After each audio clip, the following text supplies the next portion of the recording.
जब रावण ने जटायु के दोनों पंख काट डाले तब काल जटायु को लेने आया, और जैसे ही काल आया गिद्धराज जटायु ने मौत को ललकार कर कहा, सावधान है काल, आगे बढ़ने की कोशिश मत करना।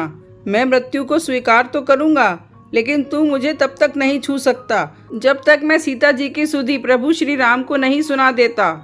मौत उन्हें छू नहीं पा रही है, प्रतीक्षा कर रही है खड़ी होकर, और मौत तब तक खड़ी रही जब तक जटायु ने प्राण नहीं त्यागे। यही इच्छा मृत्यु का वरदान जटायु को मिला।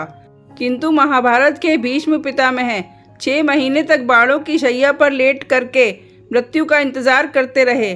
उनकी आंखों में आंसू हैं, रो रहे हैं, और भगवान मन ही मन मुस्कुरा रहे हैं। कितना अलौकिक है ये दृश्य। रामायण में जटायु भगवान की गोद रूपी शैया पर लेटे हैं, प्रभु श्री राम रो रहे हैं और जटायु हंस रहे हैं। वहाँ महाभारत में भीष्म पितामह रो रहे हैं और भगवान श्री कृष्ण हंस रहे हैं। कितनी भिन्नता है इन दोनों की इच्छा मृत्यु में। अंत समय में जटायु को प्रभु श्री राम की गोद की शैया मिली, लेकिन भीष्म पितामह को मरते समय बाण शैया मिली।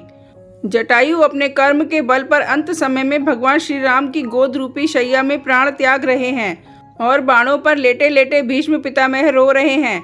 ऐसा अंतर क्यों? ऐसा अंतर इसलिए कि भरे दरबार में भीष्म पितामह ने द्रौपदी की इज्जत को लुटते हुए देखा था, पर विरोध नहीं कर पाए थे। दुशासन को डांट देते, दुर्योधन को ललकार देते, लेकिन द्रौपदी रोती रही, बिलखती रही, चीखती रही, चिल्लाती रही।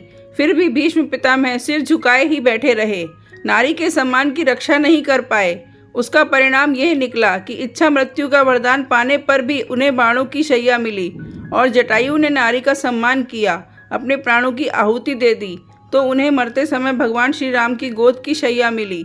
जो दूसरों के साथ गलत होते देखकर भी आंखें मूंद लेते हैं, उनकी गति भीष्म जैसी होती है, और जो अपना परिणाम जानते हुए भी औरों के लिए संघर्ष करते हैं, उनका महात्म्य जटायु जैसा कीर्तिवान होता है।